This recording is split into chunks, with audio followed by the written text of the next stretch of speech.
Hey everyone, Ethan Shanker here, and I'm just doing my self-improvement presentation for my interpersonal communication course. This is our final, and what we had to do was pick a book that relates to topics that we discussed throughout the semester, relate it to each other, and it has to center around the topic of self-improvement. So the book I chose was Can't Hurt Me by David Goggins. If you don't know who David Goggins is, then you really should invest in him and hear his story and read this book. And he is an ex-Marine. He's done a bunch of stuff, and he is probably one of the most competitive people living on this planet today. And his book, Can't Hurt Me, is a great book, considered a memoir, also considered a couple other things as well. And it's a great book. And basically, have you ever felt defeated and hopeless? We all experience some adversity in our lives, and how we react to adversity is what matters most. Making the decision to work on ourselves and work on our weaknesses only makes us stronger individuals, and the book I have selected can represent as a guide for anyone going through hard times. Can't Hurt Me by David Goggins. My purpose of this presentation is to inspire people and to educate individuals who are currently experiencing adversity in life or have ever been through any adversity in life. We all can relate to adversity, and I think that's a really incredible thing. Personally, my book relates to the concepts of listening and nonverbal cues. Those are two topics we discussed in the course this semester. First, I will be describing how mental toughness and accountability relate to listening. Next, I will be describing how pushing past your limits relates to nonverbal cues. And finally, I will be mentioning how having discipline and good work ethic can take you the extra mile in life. The first concept technique I learned was mental toughness and accountability. Mental toughness can increase success within us by keeping us able to deal with adversity and take responsibility for our actions. David Goggins emphasized the 40% rule, which is a rule where our mind is telling us when we want to quit, we still have about 60% of our potential left. So basically, for an example, if I'm doing something and I'm like, man, I feel tired, I should take a break, mentally, I still have 60% more that I could actually push myself to physically before actually being 100% out of it. And that's what the 40% rule is. When you want to quit, you still have 60% left to keep going. The 40% rule relates to mental toughness because when we get exhausted mentally, we have the option to stop where we are, be complacent, or keep going. Living life based on this rule can push one to their limits and can achieve more in whatever they're doing. Accountability can keep a person focused as much as possible by not letting themselves sink too deep into conflict. Goggins talked about key strategies for accountability. He mentioned an accountability mirror where one person is being brutally honest with themselves about their shortcomings and goals to foster in on self-improvement. Mental toughness and accountability relate to listening. Mental toughness relates to listening because a person has to develop the skills to listen and embrace the challenge rather than run from the challenge. Only through listening can you change your habits to shift your goals. Accountability relates to listening because a person needs to listen in order to stay consistent with their goals. Not being accountable falls on listening properly. If you don't listen, you can't stay consistent. It's a part of the game. Now I've discussed mental toughness and accountability. We will next be discussing how pushing past your limits is something that you should do every single day, as much as you can. No shortcuts.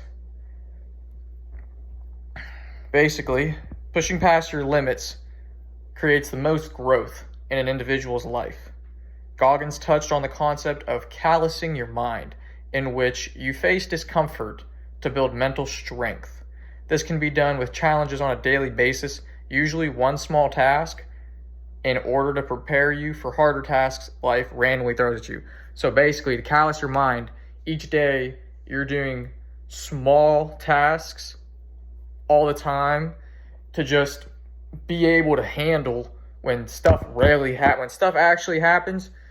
It doesn't throw you for a loop completely because you've dealt with all these mini challenges You have vast experience with dealing with stuff, so it just makes it easier to deal with stuff when you've been dealing with a lot of stuff. You know, when in doubt, always use past experiences to get motivation back within. I love this one. Personally, this is one of my favorite things about going through struggle, is just using it to become successful. It's really a beautiful thing that we all have the opportunity to do, you know. And when it comes back to using past experiences, Goggins had this idea of a personal cookie jar. The cookie jar is this idea where you store memories of all your past accomplishments and the mental toughness it took to achieve those accomplishments. In times of self-doubt and hardships, you can reach into your cookie jar and draw back former motivation, things that you've already done, remember how you did them, how you got there, why you did what you did, and remind yourself of the strength that you possess. How pushing past your limits relates to nonverbal cues from our course. Pushing past your limits is like nonverbal cues because the feeling of wanting to be motivated and wanting to get things done comes from inside your soul, and that's a nonverbal signal. How I feel inside, I'm not saying nothing about. I can just feel because it's inside, and these are real. These are real emotions. So pushing past your limits lines up perfectly with nonverbal cues. Pushing past your limits is like comes inside your soul, and it also indicates knowing a message without saying anything. And with self-improvement, I feel that those areas where we want to improve in our life are just second nature to us, and we don't need further explanation. For example, I already know what I need to improve on in my life, just like you know what you need to improve on in your life, and you don't need to tell nobody that because you already know what you got to get done.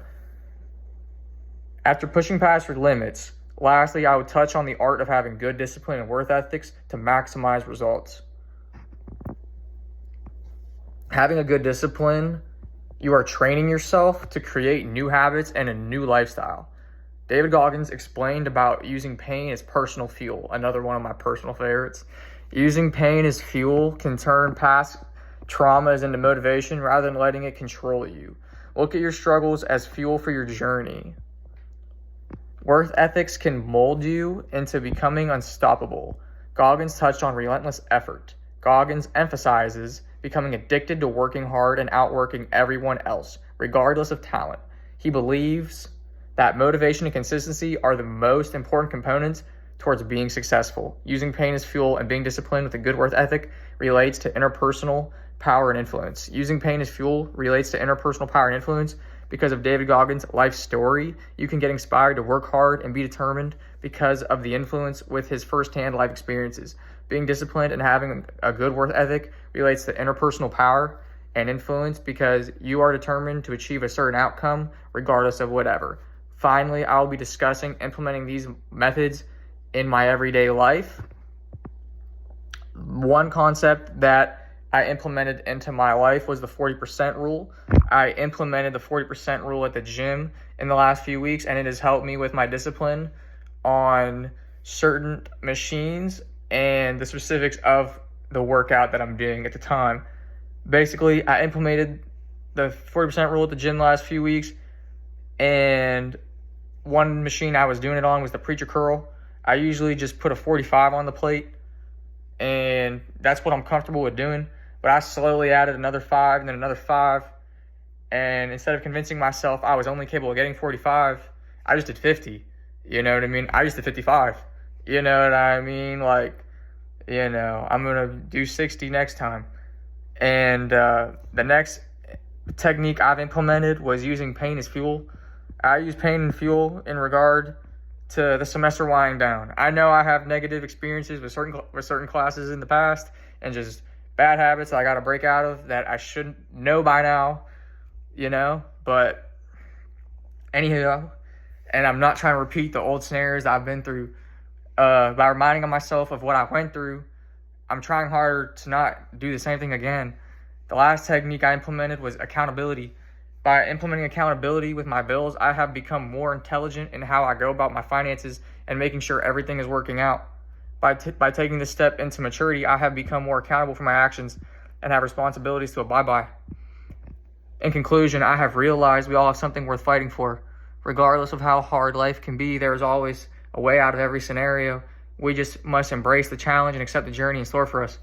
My book's title was Can't Hurt Me by David Goggins, and the purpose of my presentation is to inspire others to work hard so they can achieve more. Also, I hope to motivate anyone who feels like they're stuck and to give Can't Hurt Me a try and use the knowledge as a guide. Lastly, I spoke on how having good discipline and hard work ethic can bring you a long way, as well as my first main points were accountability, mental toughness, and pushing past your limits. I hope anyone out there that feels like they can't accomplish something really thinks about the positive side to the scenario, Like, think about if you can. Instead of thinking about if you can't, just think about if you can. Always think about the other side of the scenario. I understand it's much easier said than done, but with this book and lessons that I've discussed, I feel like it's possible. Thank you for your time. I hope you enjoyed my presentation.